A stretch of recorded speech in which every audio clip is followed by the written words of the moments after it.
Our guest this hour is Lou Harrison. Our friend and sister of my favorite Beatle, George Harrison, Lou, has written My Kid Brother's Band, a.k.a. the Beatles. It's the never-before-told story of the author's crucial behind-the-scenes work as an American resident to guide Beatles manager Brian Epstein and producer George Martin, or should I say Sir George Martin, and assist them in the effort to spread Beatlemania from Britain to the United States. In the book, Louise Harrison describes and documents her efforts to establish nationwide contacts and help Epstein secure distribution agreements with Capitol Records and assist him in securing a meeting with CBS's Ed Sullivan. The book also describes Louise's experiences in traveling with the Beatles on their first American tours in the summer of 64, 65, and 66, including many untold episodes of their ever-present hysteria faced by brother George and bandmates Paul McCartney, John Lennon, and Ringo Starr, and how they coped with Beatlemania. In My Kid Brother's Band, a.k.a. the Beatles Louise tells of Harrison's Liverpool home becoming a regular hangout for the group and how her parents provided a nurturing environment for George and other Beatles. Welcome back to 21st Century Radio, Lou. Thank you very much. It's wonderful to be with you again, Dr. Bob.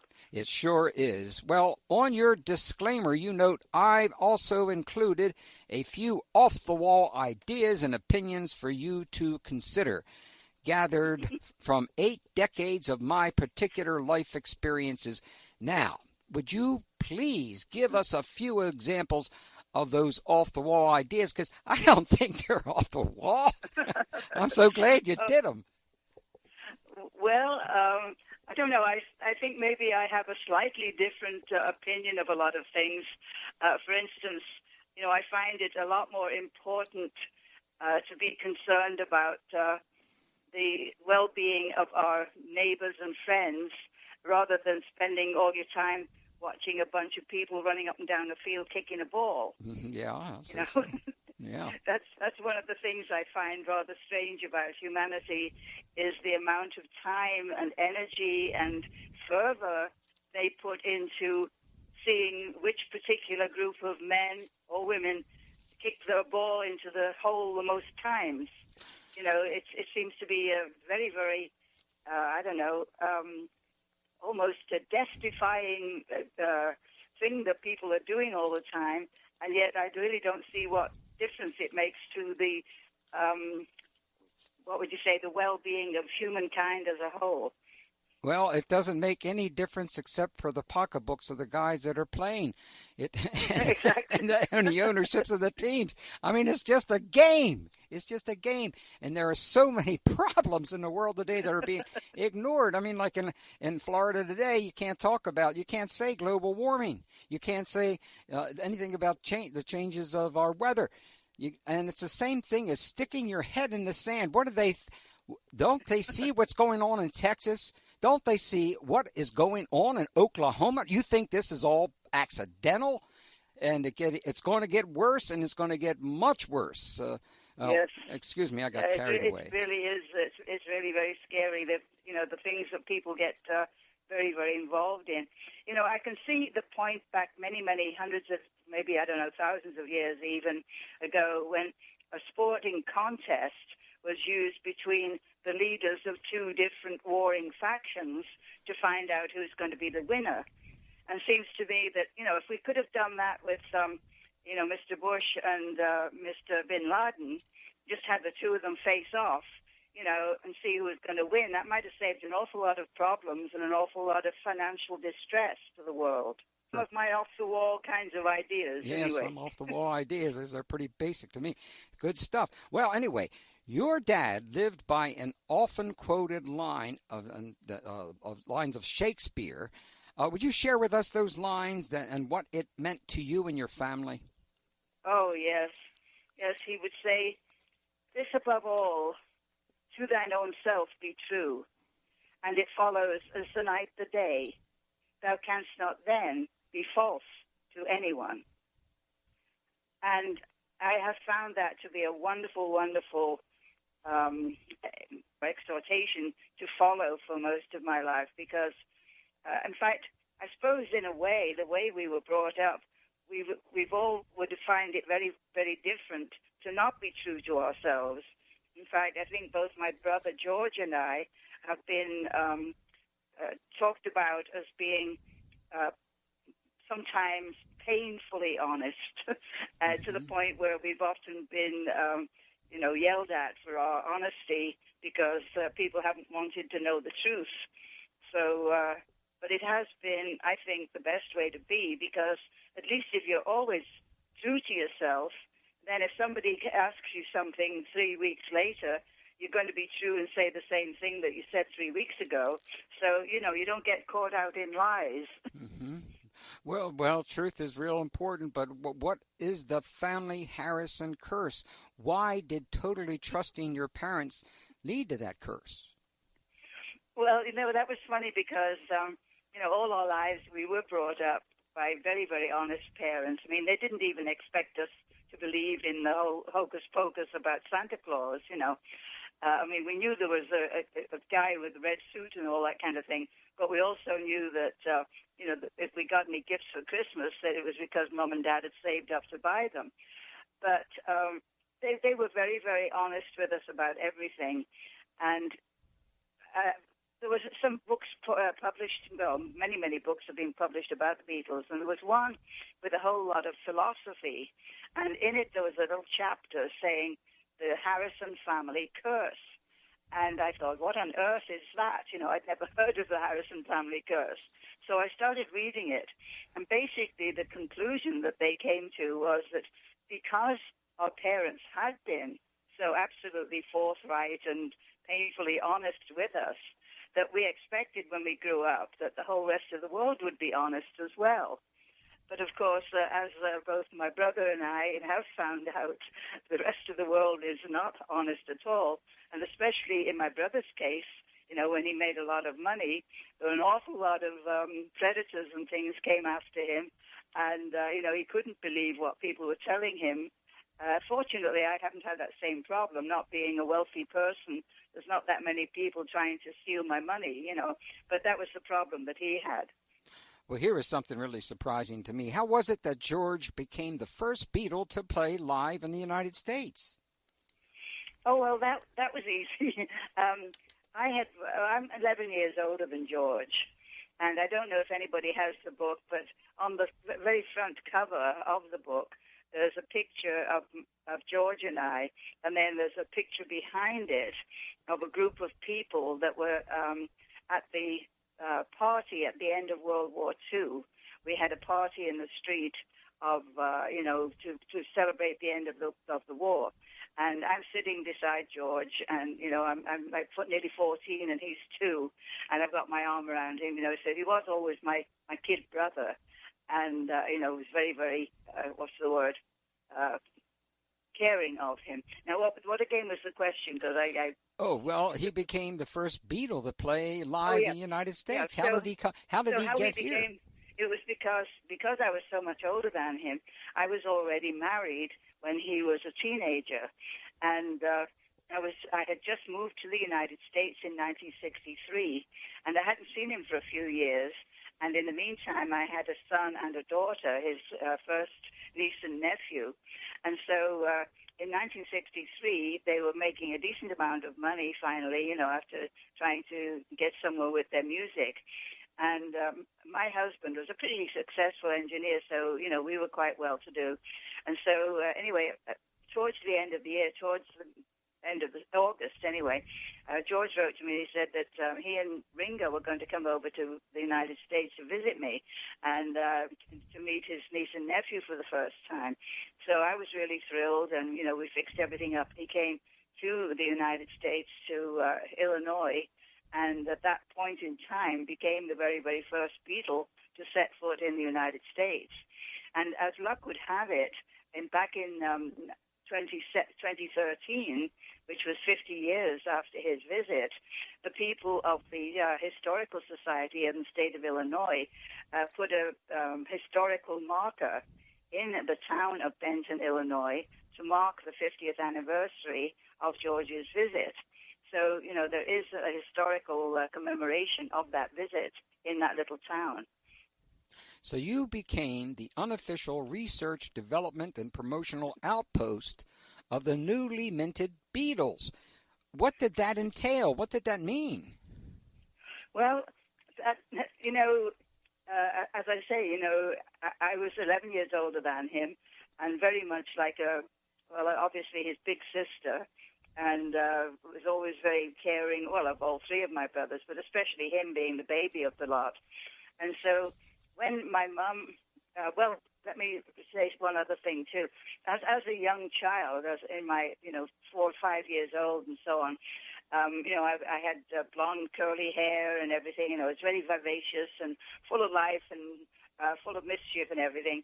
And people used to say to my mom and dad, oh, she's just like Shirley Temple. She should be in the movies.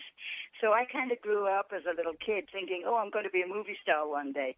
So anyway, when my brother became a recording artist, my hamness or my, what would you say? You're a Leo. To be a star. Yeah, that kind of thing sort of kicked in, know. And so I thought, well, okay, maybe I'm not going to be a star, but I can make sure that my brother does.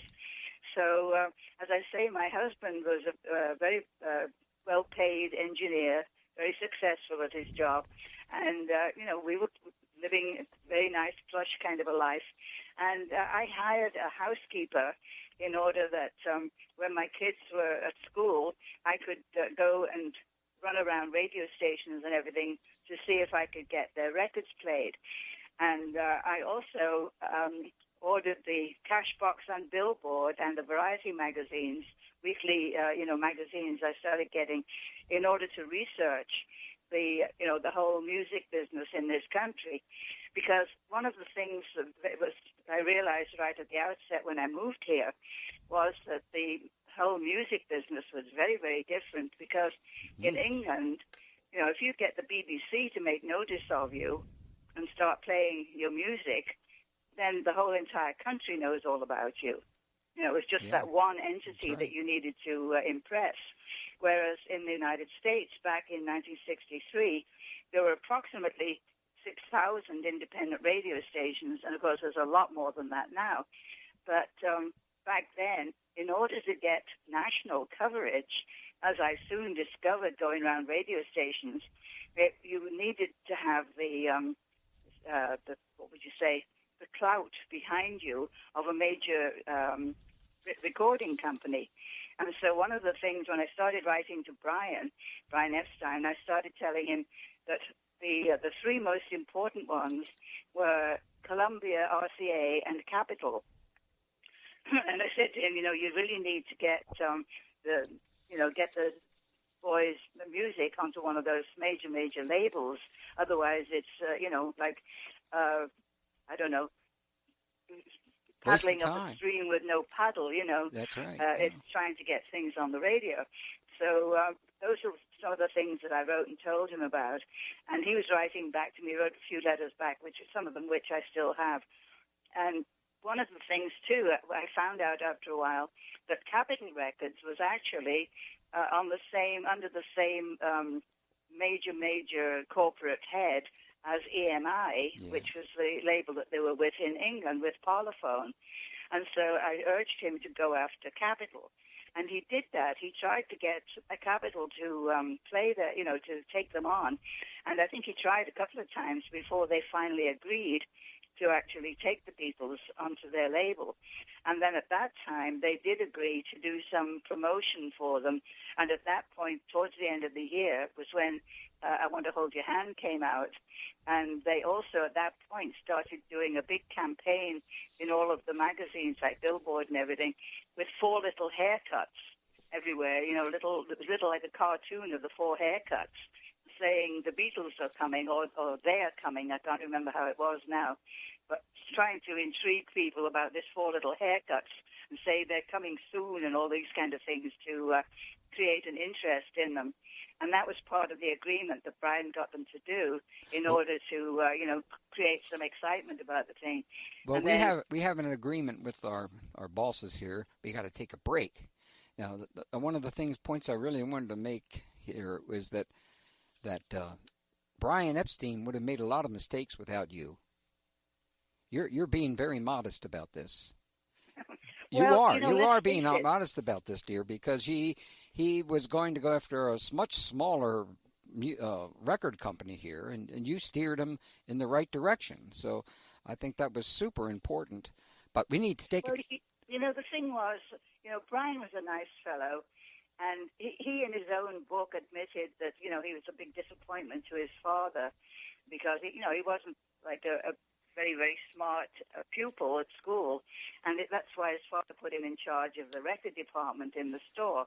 And with that, we must stop because I've got to take a break here, and we'll be back with our guest, Louise Harrison, sister of Beatle George Harrison and author of My Kid Brothers Band, a.k.a. the Beatles Acclaim Press. Available online at Amazon or Barnes & Noble or by clicking the quick link on the front page at 21stcenturyradio.com. Oh, of course, our guest is Louise Harrison, sister of Beatle George Harrison, and author of My Kid Brothers Band, a.k.a. the Beagles. I used to call them the Beatles. Acclaim Press, available online at Amazon or Barnes & Noble or by clicking the quick link on the front page at 21stcenturyradio.com. Now, when we were leaving Lou last segment, we played Bangladesh. Now, the concert for Bangladesh was one of the great accomplishments of your brother. And he learned a very important truth, which is basically that no good deed goes unpunished. How did that apply to Bangladesh and George? Well, George, of course, was, galvanized into action by his friend Ravi Shankar when Ravi came to talk to him about the terrible suffering that was going on in Bangladesh at that particular point in time. And George said, well, let's see if we can't help a little bit by raising some money. So we went into, overdrive, pulled together a bunch of his friends, and my dad and I were there helping as well. And we put on this wonderful, wonderful concert, the very, very first ever rock concert done to raise money for a particular cause. Mm-hmm. And so, we were all there working real hard at it, and I think the concert itself raised something like $100,000 and some odd, and he wanted to send it off to Bangladesh. But then he found out that because he didn't have a 501c3, or in other words, a non-profit designation, he had just done this off, out of the goodness of his heart to try to raise money. He didn't realize that money had to be designated in some particular form in order to be able to give it to the people that were in need. So it was months and months and months of all kinds of arguments and things going around. And finally, I think he did go to the trouble of getting himself some kind of a non-profit status. And then he was able to get some of the money out of the country. In the meantime, he also made an album of the Bangladesh concert and also a documentary of the filming of it. So that also added to the coffers a little bit. But, he was going through all kinds of misery by, trying to find a way and still seeing pictures of all of these people that were suffering there in Bangladesh, and knowing that he'd raised X amount of money and knowing that he couldn't get it to them. I mean, he was going through all kinds of, hell, really, because he tried so hard to do something to help, and it was all being held up by red tape. So, I felt so sorry for him. Now, I think when he did start to do an organization, he asked me, did I want to be on the board of directors? And I said, no, I don't know anything about business. And he laughed at me and he says, obviously, neither do I. But anyway, they did get it. Some of the money eventually did get to help. And then the great thing that came out about it was, of course, that so many other people have now been inspired to do that kind of fundraising for different, things that are in need. Yeah, well, the only experience I had with Ravi Shankar is we were down at the Baltimore Symphony Orchestra, Baltimore Symphony Hall, and we were backstage, and I had my big album of Bangladesh, a very rare one, and unfortunately he wouldn't sign it for me. Oh, really? Yes, he wouldn't sign it, and I was just amazed. We had just made $1,000 donation to his work, and he said no. I mean, that would. Yeah. Well, maybe maybe his way of looking at things is a little different to ours. I myself don't ask people for autographs, but of course there's an awful lot of people, unfortunately, asking for mine, which doesn't really do them any good because I'm nobody, Well, that's not exactly true. No, not true. Well, look, now, especially some of the important things that you're raising in this book, such as, why do you believe that overpopulation is our most crucial problem?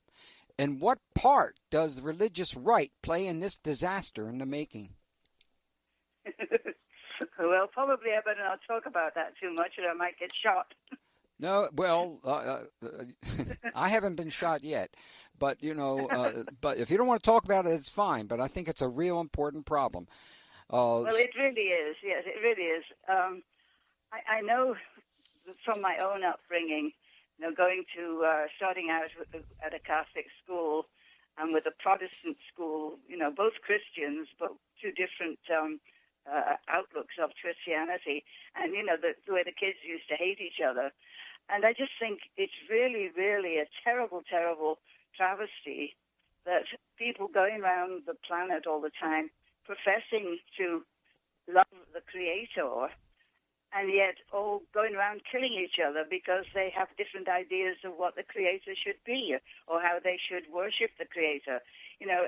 I know from some of the things that we have learned and from, the things that I talked to George and my father about, was that the idea that, the Creator is like a big mass of intelligent energy, like if you can imagine it was an ocean, and that we are individual drops of that ocean, and that what we're looking for all our lives, actually, where we feel that we're not complete, is because we are single drops of the ocean. And when we'd really feel as though we're complete, as if we were again part of the entire ocean and full of, part of the power and the majesty of the ocean itself. In other words, I was using that as a, kind of a way to describe what we think of God as to be the ocean, and that we are individual drops, and that we all have a drop of God within us. And if we could just think about it that way and say, okay, we're all part of that same ocean, so why should we all be fighting each other? Exactly. Well, we are one people on one planet, and sooner or later we're gonna grow up and do something about that. Now, you say that Hopefully. George started his much publicized spiritual quest before he was a Beatle.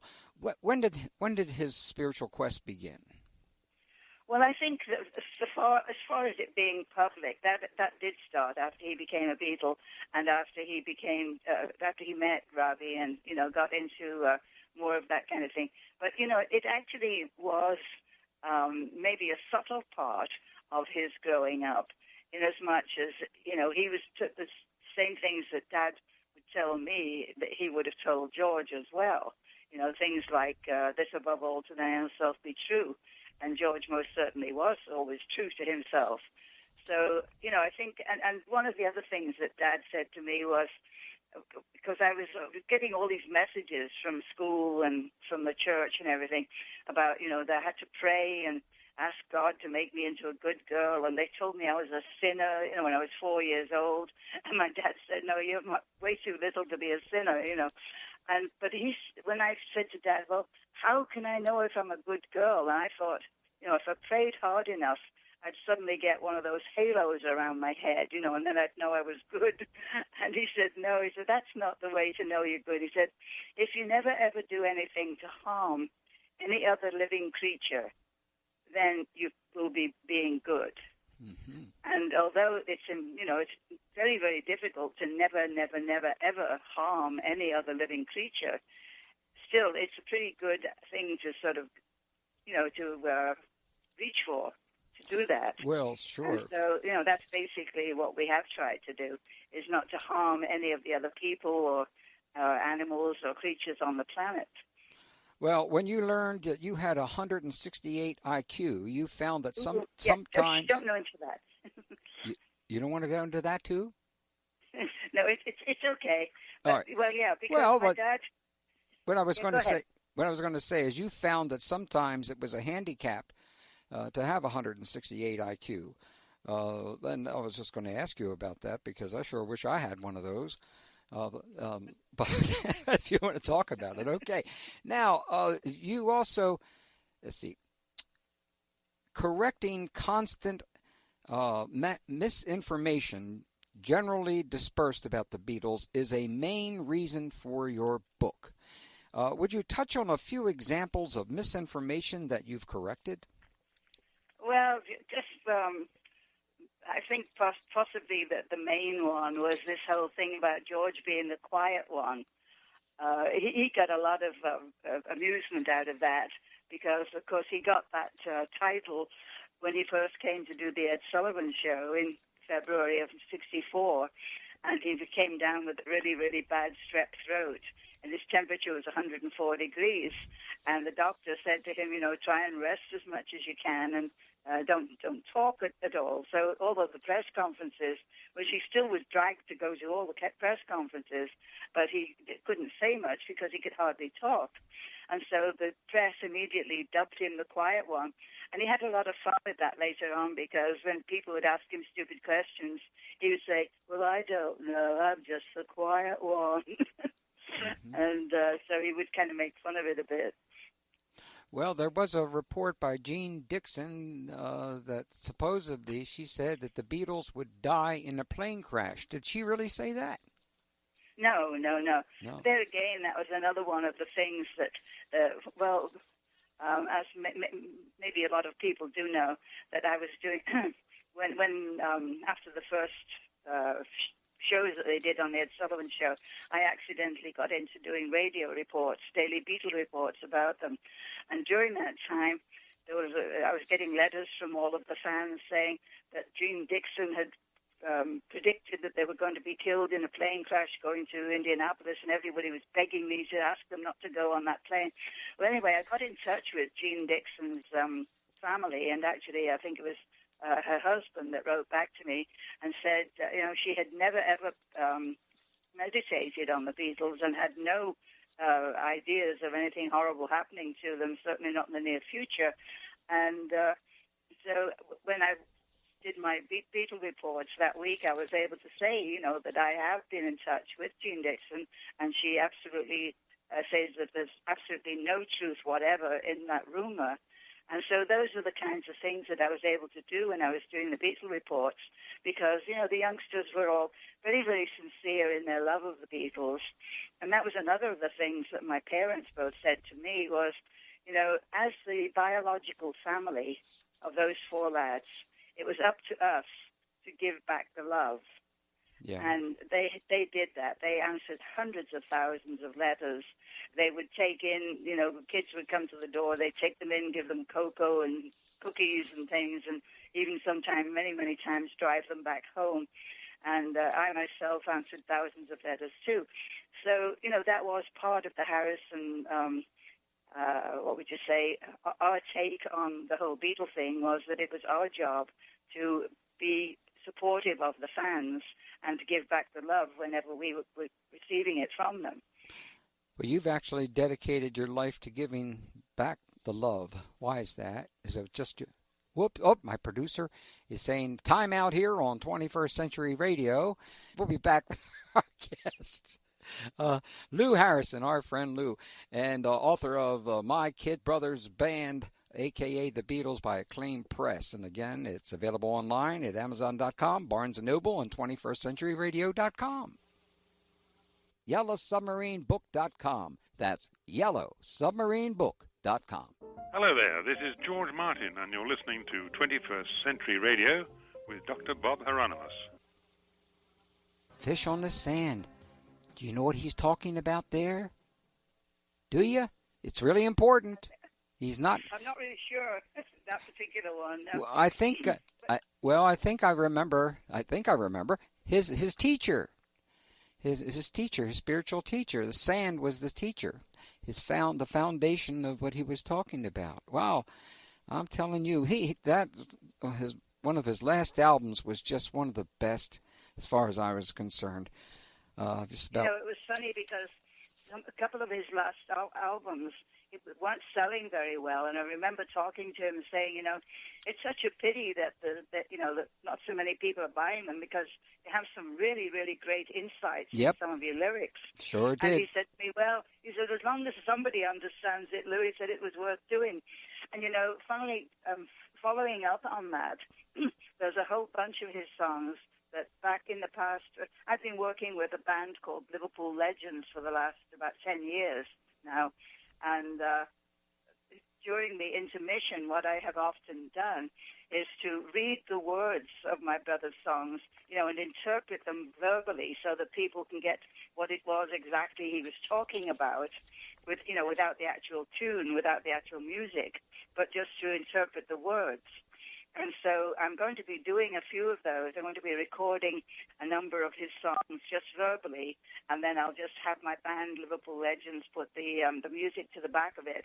So that's something that I might, it might be possible for people to buy it if they want to. That's a great idea. That really is. By the way, Frank Sinatra wanted George to write and produce an album for him. I know. What did George do?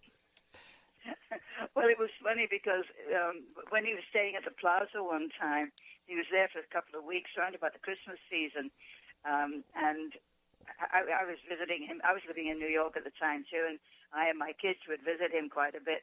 And so one night, we met him the next day, and he said, I spent nearly all night in a broom closet trying to hide from some of Frank Sinatra's men.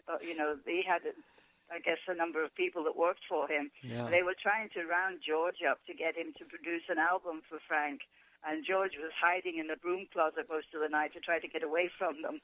So that's what I know about that story. Well, I'm glad he protected himself, because you can never tell in a situation like that, because I remember some of the experiences in Frank Sinatra in Australia.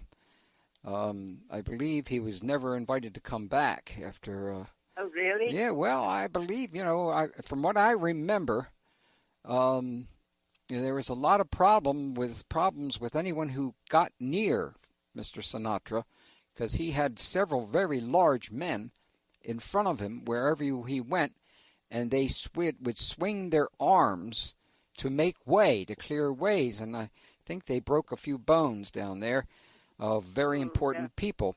And so you had to really be very careful around Frank. Over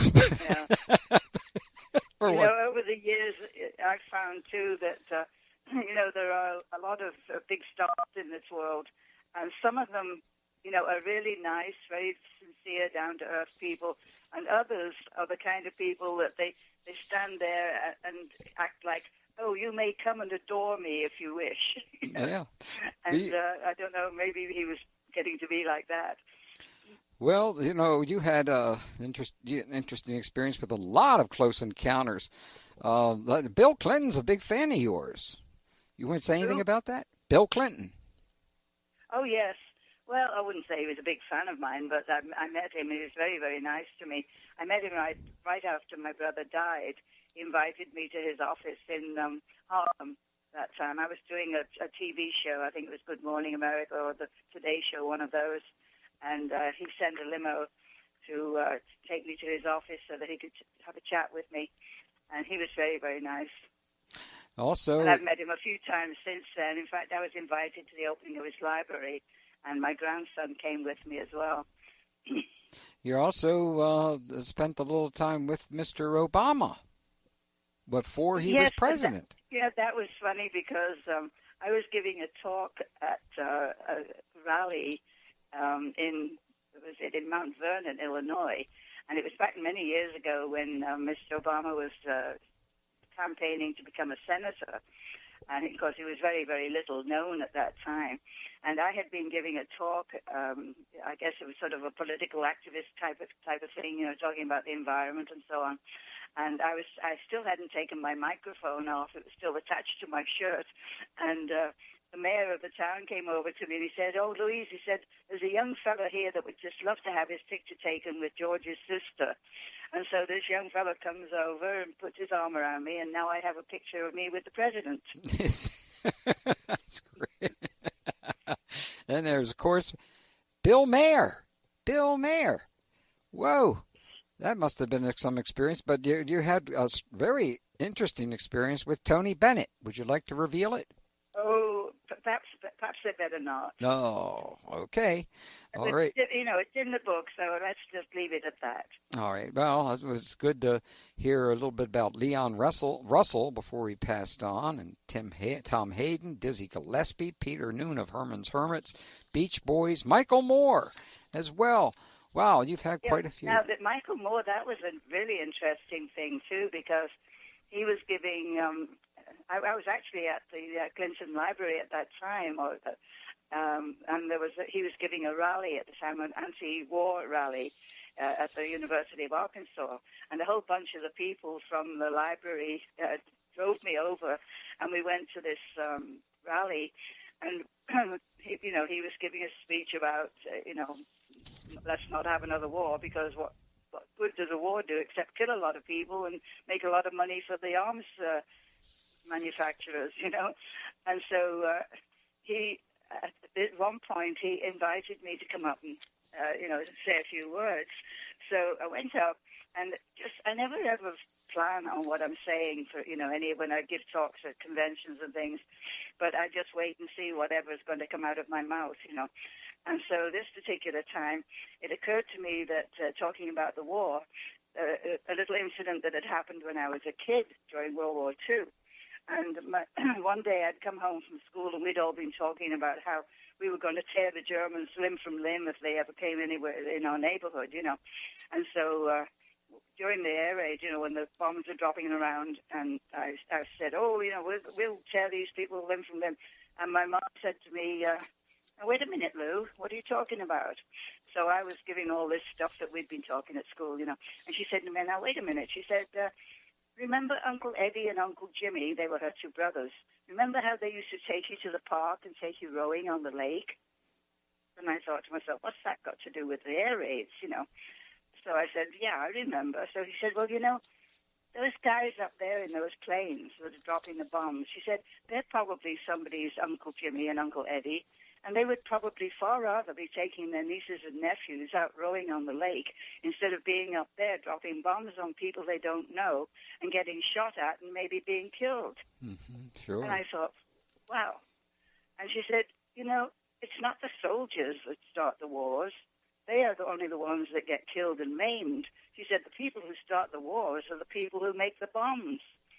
And so that was what I told at Michael Moore's rally. Mm-hmm. And apparently he put that on his website and for several days afterwards. Yeah, that's, of course, what Bob Dylan is saying in his song Masters of War, which, of course, was banned. Yeah. Couldn't talk about the fact that the Masters of War were making a lot of money and causing some few problems. The same ones that are trying to urge us to get into it again.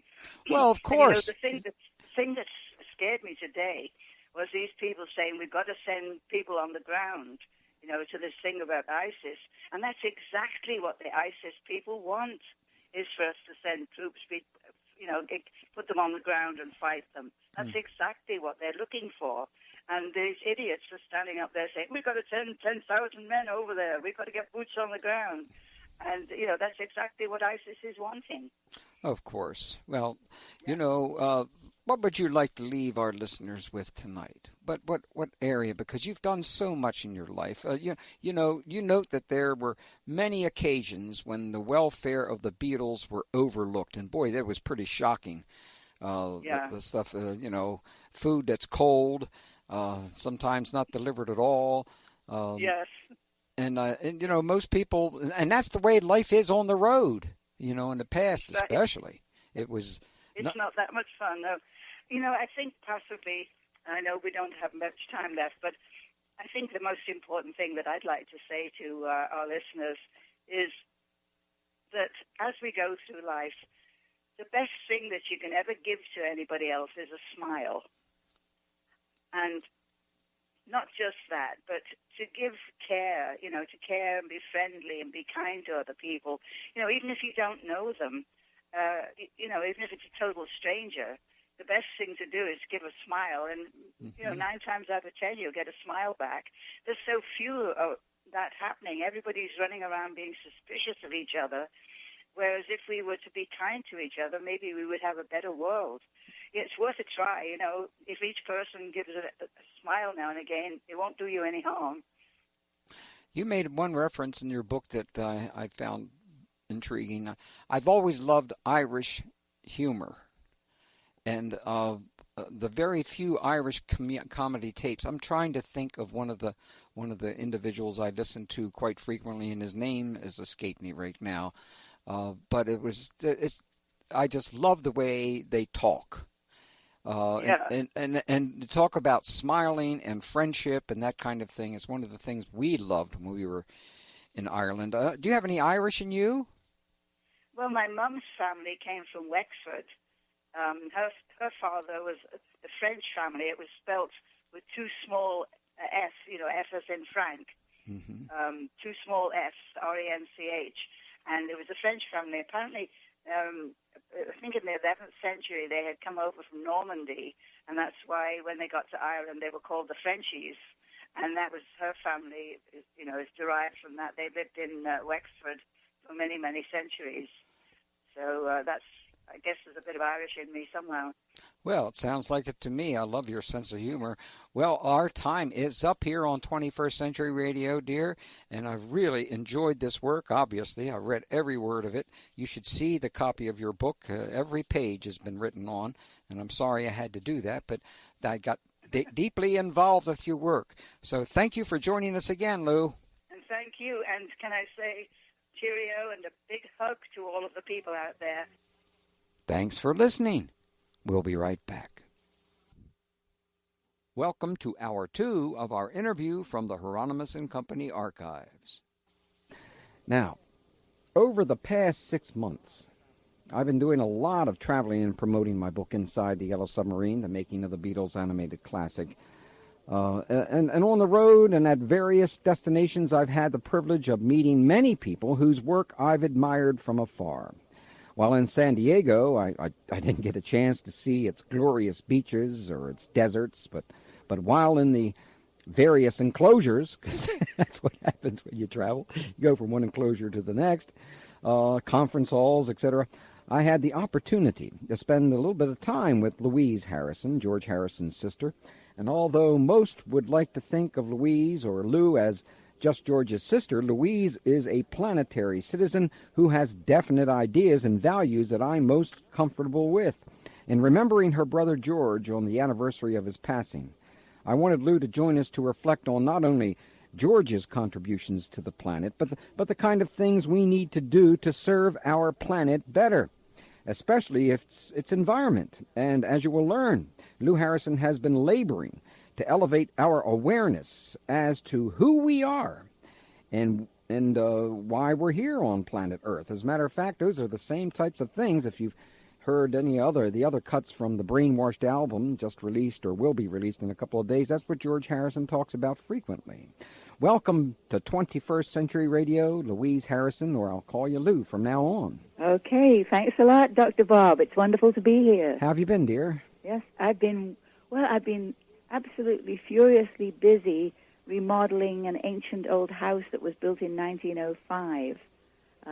My daughter was concerned about me living way out in the country all by myself, so I found this little decrepit house in town, and so I've been fixing it up to move into. You're fixing the holes, is that right? And more than one hole. Yes, well, I want to thank you for taking the time to join us in remembering your brother George and his work on the physical planet that we call Earth. And growing up with George, what things stand out about your early life together? Well, a lot of fun. Even though, by the time he was born, of course, the war was pretty well over, but we were still going through the pangs of rationing and shortages and all of that kind of thing. But my parents were the kind of people, they had such a great sense of humor, as most people in Liverpool do. And so nothing in life was ever taken too terribly seriously, especially the serious parts of it. We were always ready with a joke and a way to make light of the problems and to see our way through to the next day, So we had a lot of fun growing up, and just, a lot of positive stuff went on. Can you remember when George decided that playing a guitar was what he wanted to do most?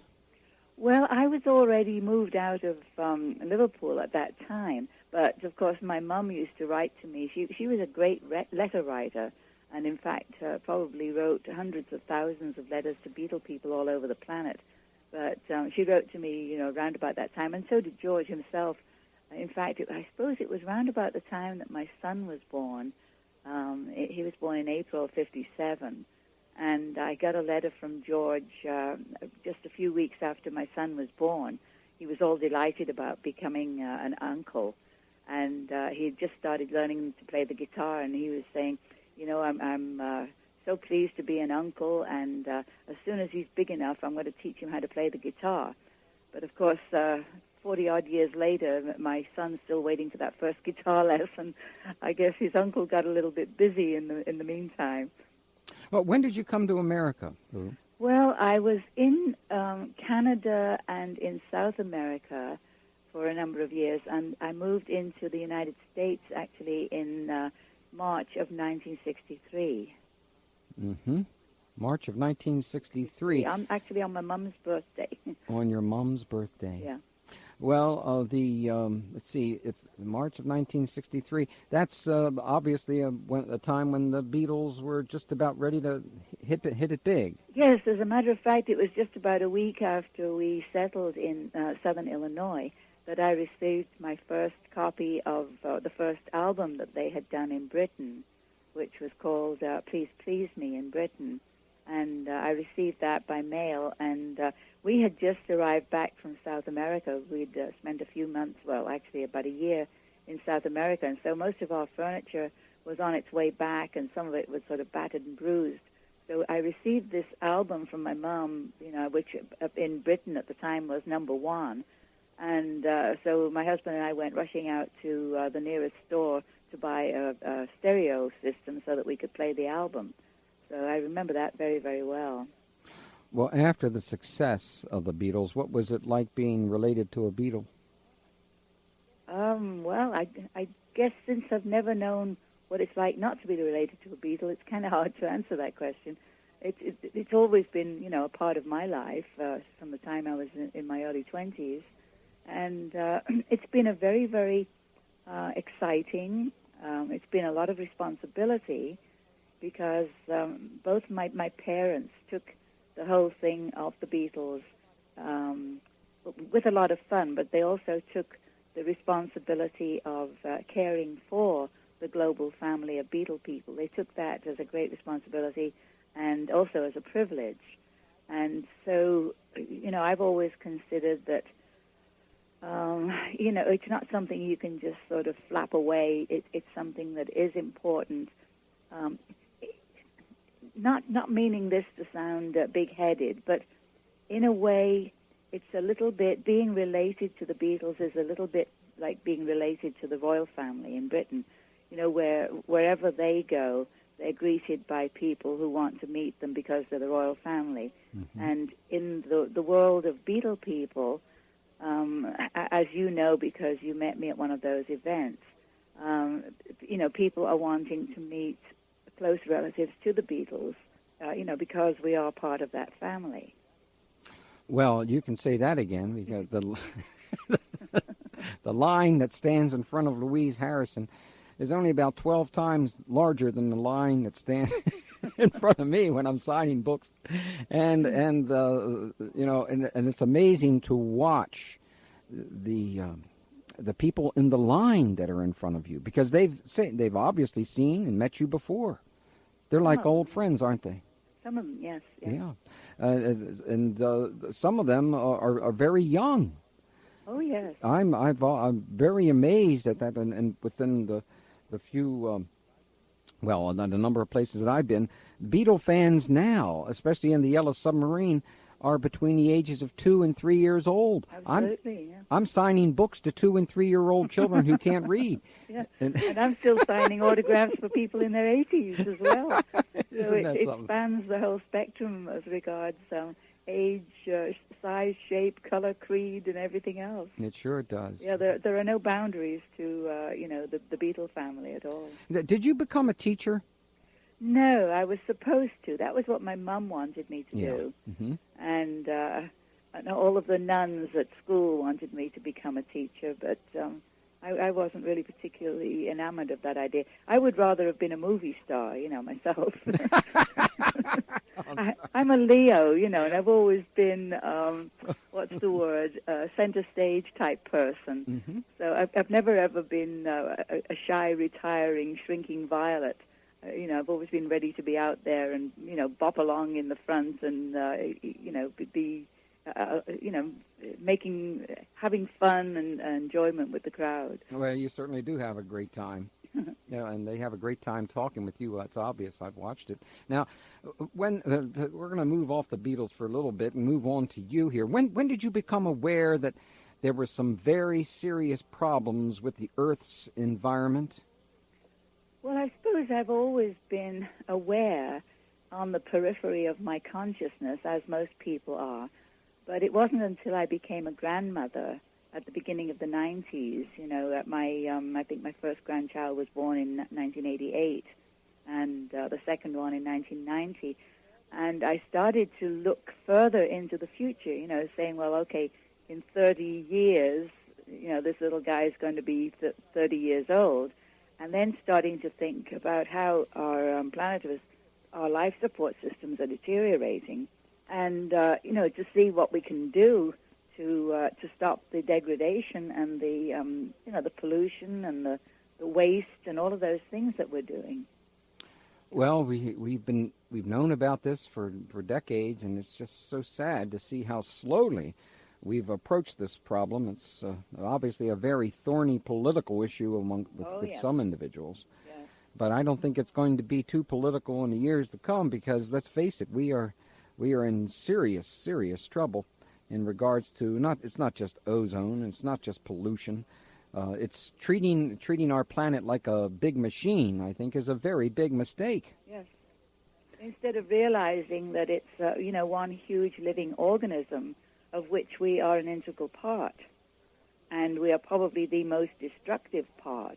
I mean, all of the other creatures, living beings that are part of the planet, are living in harmony with nature, whereas we, thinking that we're so wonderful and marvelous and intelligent and all of that, are going to great extremes to totally rape and plunder and self-indulge ourselves to our own extinction, actually. Yes, we are. The rainforest is still in great jeopardy, friends, and we've been talking about the rainforest problems for decades and watching it being destroyed. And I think it's a matter of what's called GREED, and I think Absolutely. I created for my cartoon thing a little guy, a little horrible little green slimy monster whose name is Gimme. That's a good one, yeah, gimme. Greed, yes. Yeah.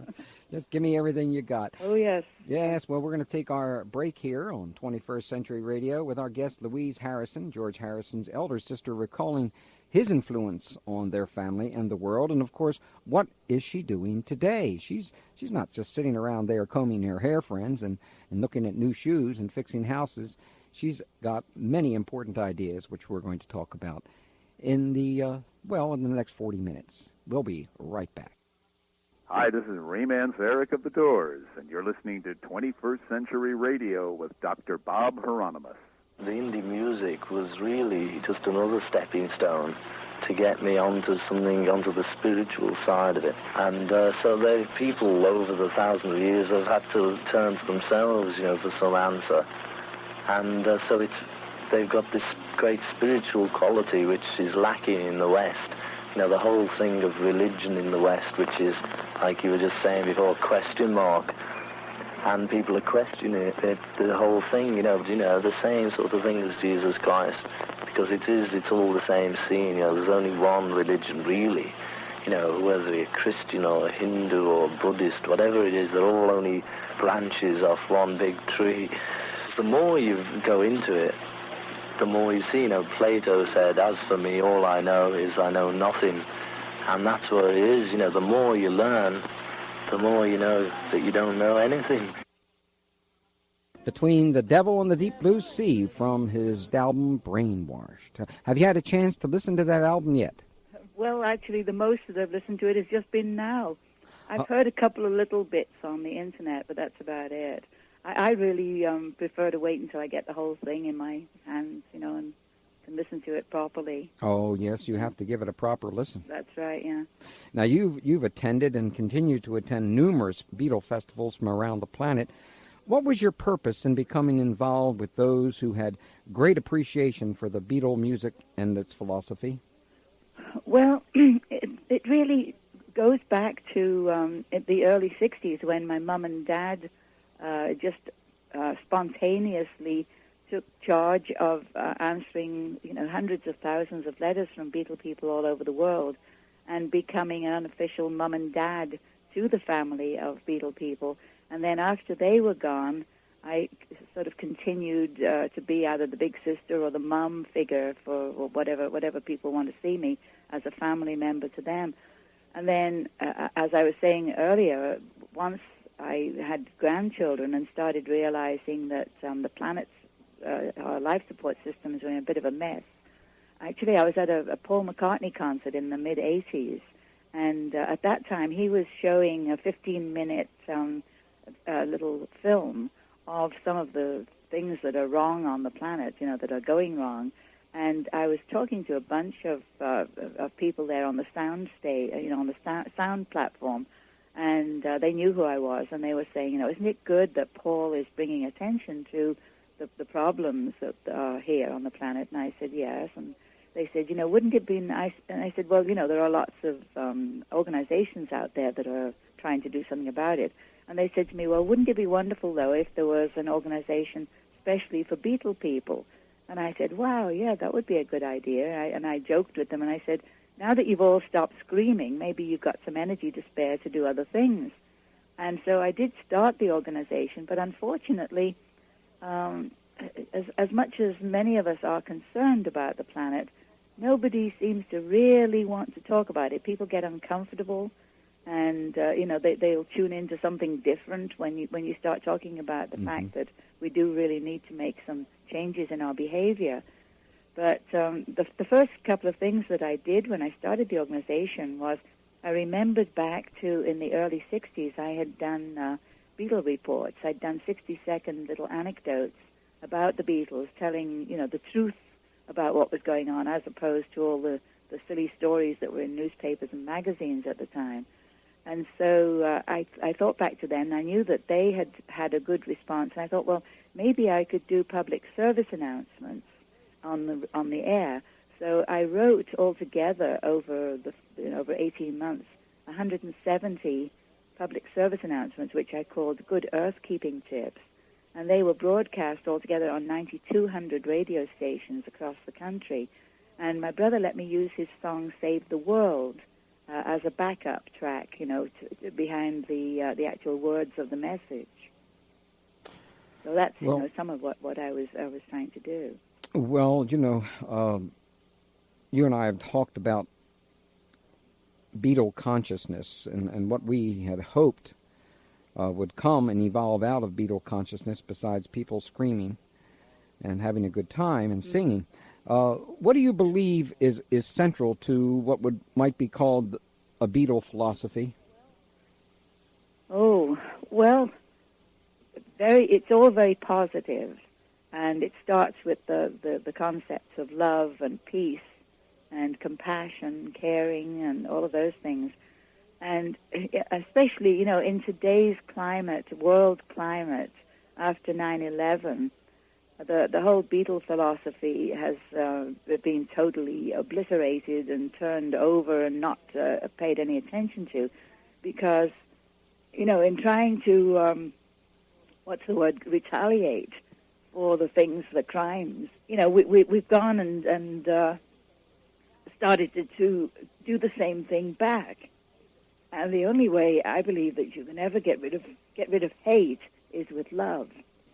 The Beatle philosophy has a great deal to do with the fact that we are one people. Exactly. On one planet. Yes. You know, so wars, then it's incongruous. It is foolishness from a certain perspective to always kill those who are related to you. That's right, yeah. And I believe that's what the Lord Jesus Christ talked about frequently. I'm always amazed at how certain fundamentalists have interpreted that to mean that, you know, we should become like Christ and go out and kill. That doesn't seem to make any sense at all. A bunch of sanctimonious hypocrites. Yeah, you know, it doesn't bode well for the future when our nation is taken over by individuals who feel that Christ would have been a good warrior. Yeah. Yeah. Well, you know, the problem is that from the beginning of there being humans on the planet, there's always been this hostility. I guess the reptilian part of the brain was the first part to develop, you know, the fright and flight syndrome, and hit out if somebody hits you. And, you know, we are supposedly supposed to have developed our brain to a better level, but still the majority of people are living on that reptilian level of consciousness. Yes, and you know, there have been so many crimes perpetrated throughout the history of mankind, but we keep on going round in circles, and I'll hit you and you'll hit me, and I'll hit you back, and then you'll hit me back, and I'll hit you back, and you hit me back, and it just keeps on going. What we need to do, I think, is to reach to say, okay, we're going to say such and such a day, maybe 200 years in the future, on July 20th or something, the day we hit the moon.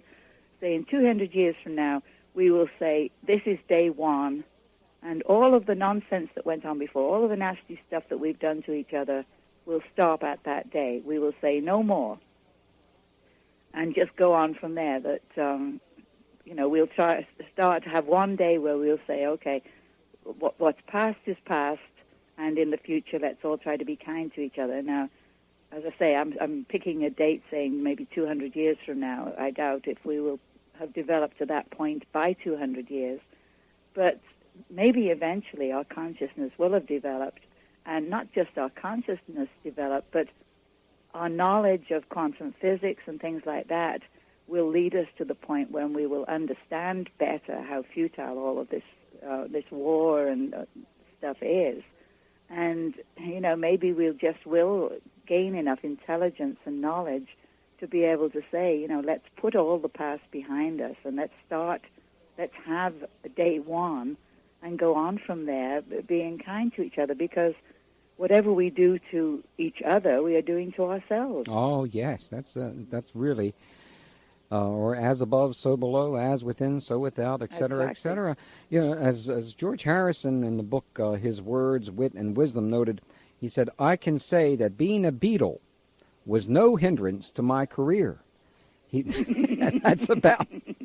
And, of course, after that, he had a lot of things to say about why he wasn't so happy about being a Beatle. What were your brother George's views on Beatle festivals and nostalgic gatherings of that type? Well... he saw them a little differently than I did, because he was the Beatle, you know, whereas I was his sister and also enjoyed the Beatle music and everything and could relate to the people who called themselves Beatle fans, but whom I call the Beatle family. And I mean, now that he's passed on to his next level of consciousness, I'm very, very confident that he understands all of these things far better now. But at that time, while he was still in his body, he was seeing it as, exploitation and, people making money out of it and all that kind of thing.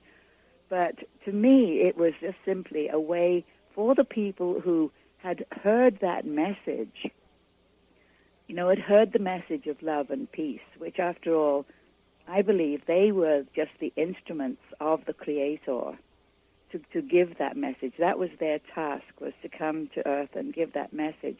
And I also believe that I was put into that family with the gift of the gab to also continue that message from the female perspective. And so that's my role in life, to do that too. And so, that's really what it's all about, is getting that message out and hoping that people will hear it. Well, one of the things that you and I have discussed a couple of times is that it's wonderful to have basic ideas, ideals, and philosophy. But it certainly does help when you take that philosophy and put it into action. Yes. In working, in doing, in serving. And serving, a little later on, we'll touch on a project that you suggested to the mayor of Liverpool, which I thought is extraordinary, an important project dealing with... well, we'll talk about that a little later on. I don't want to get into that right now. Okay. But could you review for us, there was another project that you've worked on for a while called Drop-In. Tell us a little bit about that. Yeah, well, that was the name of my non-profit organization, which turned out to be so terribly non-profitable. But the idea behind that was simply from this bunch of Beatle people who had asked me, maybe we could start an organization for Beatle people, and so that was what I started. I called it Drop-In because I was trying to go against that whole idea of dropping out, because that might have seemed like a good idea at the time, but dropping out basically means that you're relinquishing your responsibility for what goes on in the world.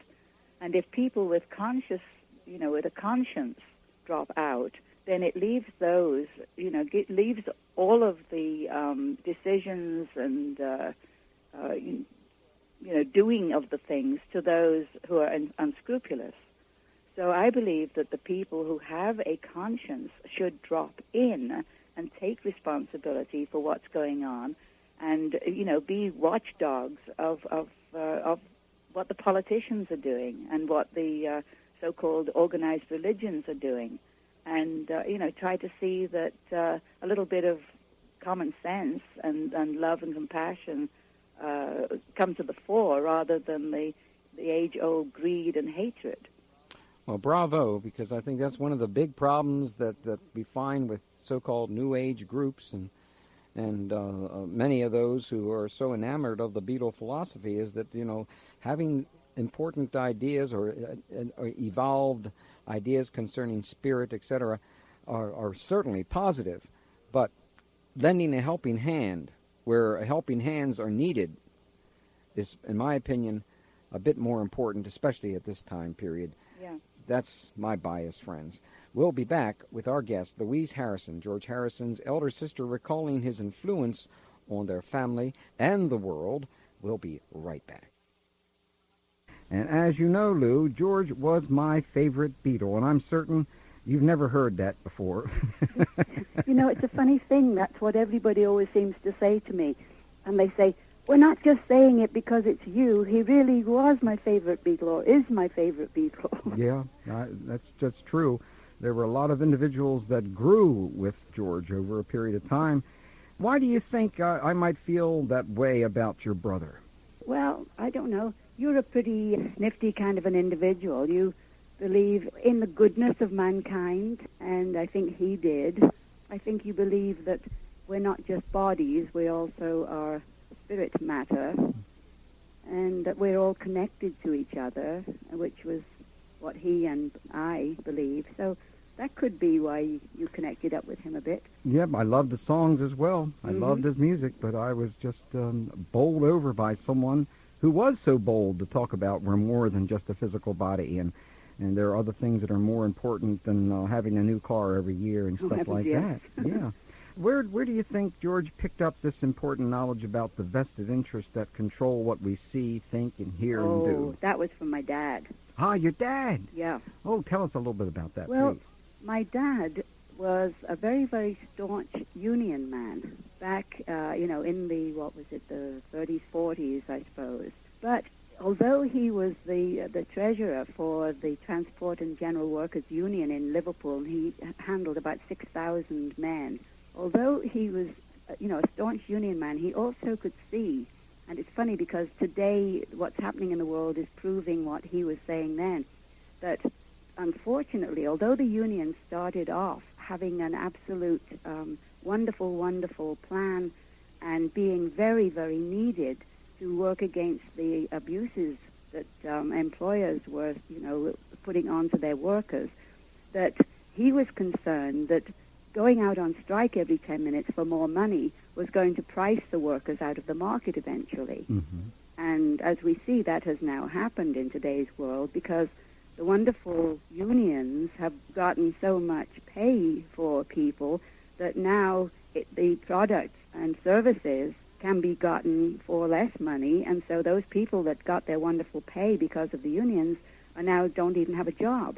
So those are some of the things that my father was aware of. He also knew back then some of the people who were working with the union who'd actually been to Soviet Russia and trained there in order to do things. And the whole communist plot at that time, if you can call it a plot, but their plan at that time was to bring the West down to its knees. Now, of course, since then they've become more of our friends than they were back in the 40s. But at that time, the keeping on fighting for more and more money was, again, part of that master plan to get the so-called richer countries of the West to bring them down to their knees. And, of course, it's pretty well succeeded. It sure has, unfortunately.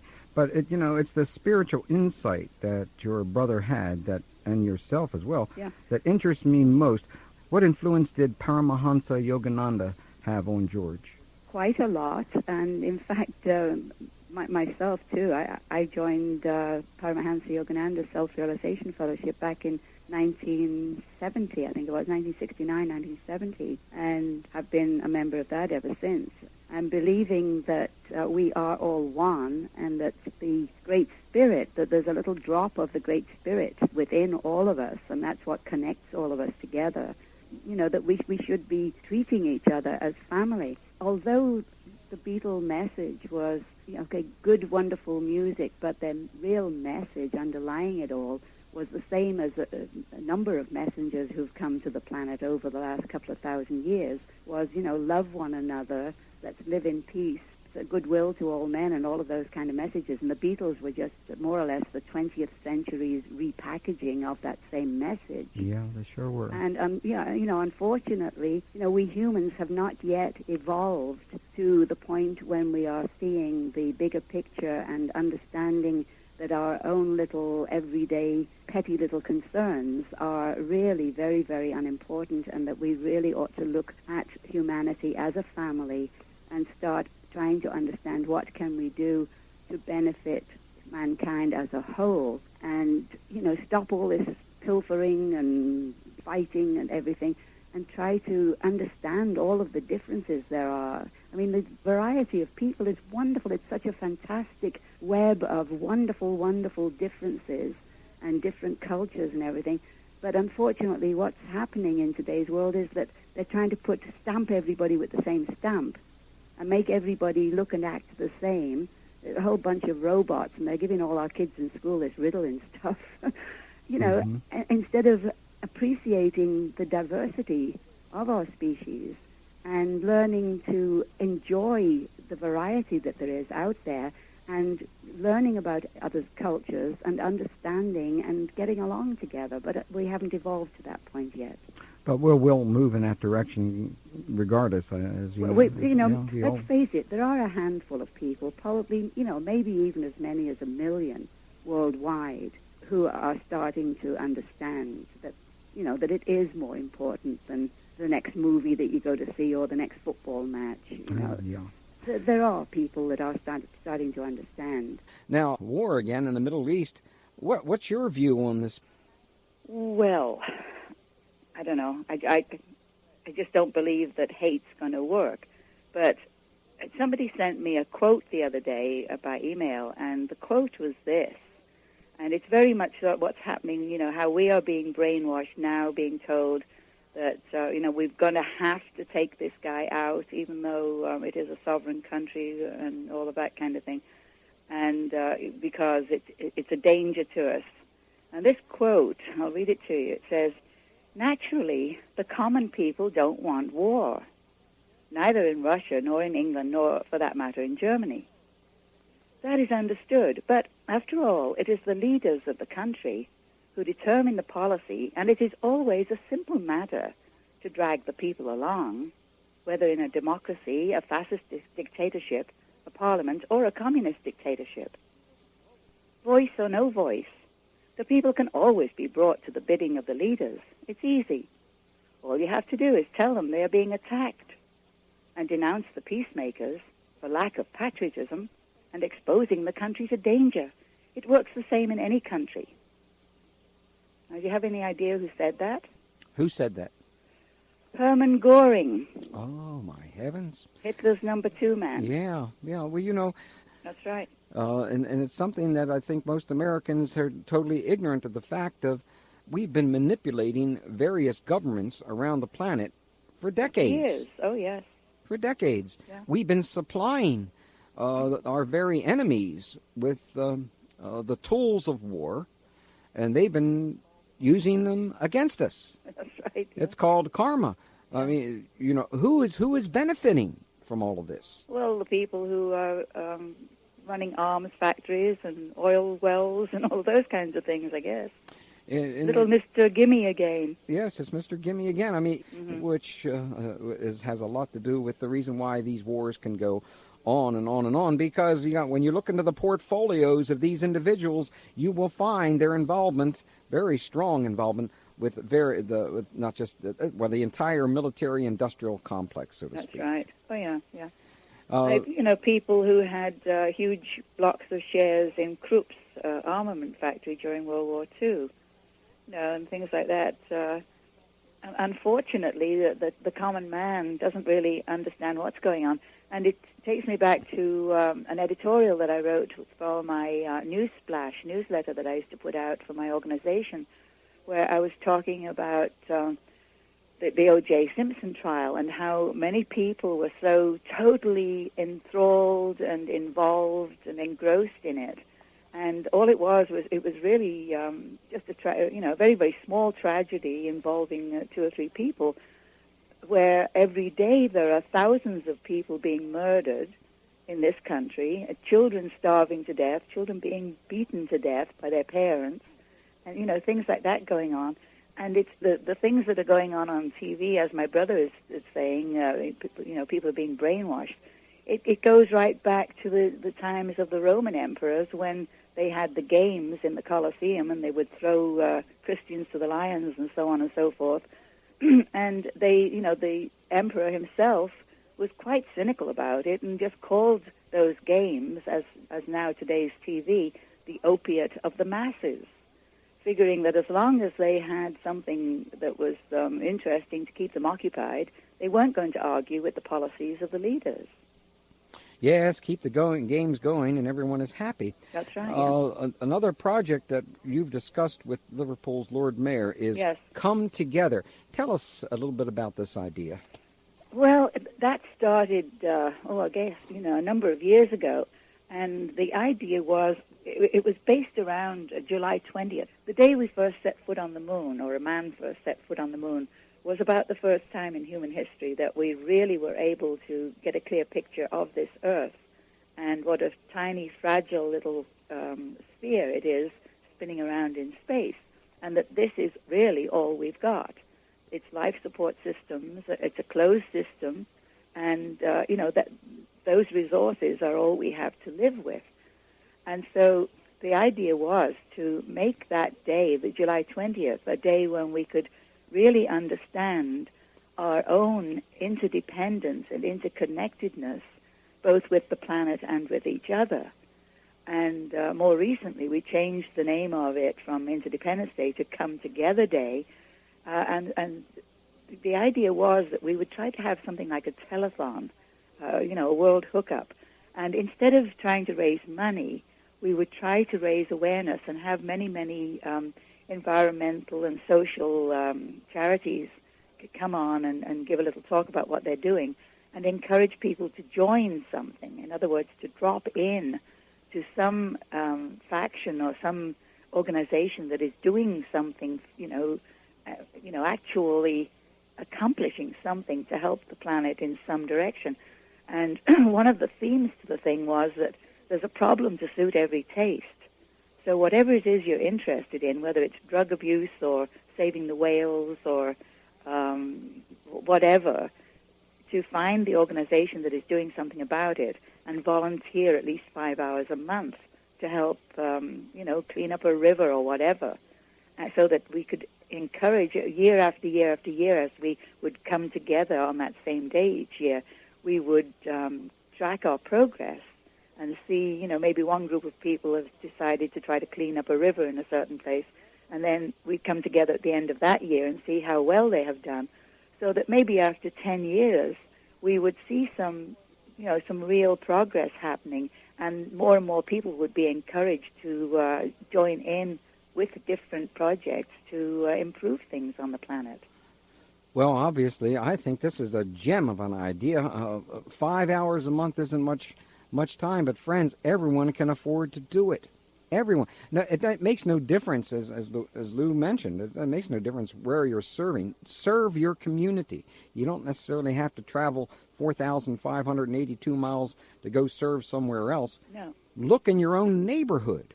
Whether it has to do with, as we used to do back in the old days, is carrying groceries to help someone across the street. I know how corny that might sound, but boy, looking around and find random acts of kindness, even. Yes, random acts of kindness. Service is key, in my opinion. Yeah. We can talk about all these wonderful things, but in order to, there's an old phrase that I liked in the Ageless Wisdom teachings called "We live to serve." When did you last meet with your brother George, and what did you talk about? Well, it was about this time last year.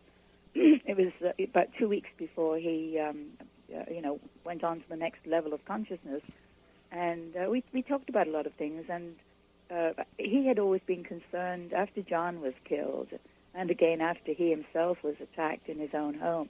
He was concerned about my safety, by doing things out in the public. And I said to him, I don't want you to be upset about me, but worried about my safety, because I'm being driven by exactly the same force as you four guys were driven to do what you had to do. And he said, yes, he said, I understand that now. And he said to me, I'm sorry that I hadn't been more help to you. And I said, well, I understand why, because, he was in such a terribly awkward, traumatic position with, everybody wanting to know everything about him. I just had an interview. I did an interview with a British newspaper person last night, and he wasn't interested in the real questions. He wanted to know things like, what happened to George's ashes and all that kind of stuff. Well, I don't know, and it really doesn't matter. I mean, he's not anywhere around his ashes anymore. His spirit's doing fine, and they worry about such silly, trivial things. They're still asking the silly, trivial questions that they asked in 1962, 63, and 64. Exactly. One last thing. Could you tell us about the tribute album that was, I believe it was made by a professor of classical guitar? Oh, yes. This was rather interesting. A friend of mine who is a professor of classical guitar here at the university, and he has played, at many, many very, very prestigious places, including at the White House and everything. He's just a wonderful, wonderful guitarist. Last year we were talking, when we first were hearing that George was seriously ill, and I was talking to him about how George loved classical guitar, and he loved Segovia. And he said, well, I've always loved George's music so much. He said, I'd like to be able to give something back to him. Maybe I could make him a little CD of classical versions of his own songs. And I said, oh, yeah, he'd love that. So he started working on it. And then, of course, George, went and died a bit too fast before we could get the little gift to him. So this year he continued working on the album. And I have some friends at Sony in New York, and I talked to them. I don't know if they're going to pick it up. Their classical division are going to pick it up and distribute it. Well, we have to pick ourselves up and end our little discussion here tonight. Louise Harrison, please join us again here on 21st Century Radio. And thank you for joining us. And friends, buy Brainwashed. And that's the show. 21st Century Radio is produced by Hieronimus and Company. Our executive producer and research assistant is Laura Kortner. Our engineer is Anita Brockington, and I'm Dr. Bob Hieronimus.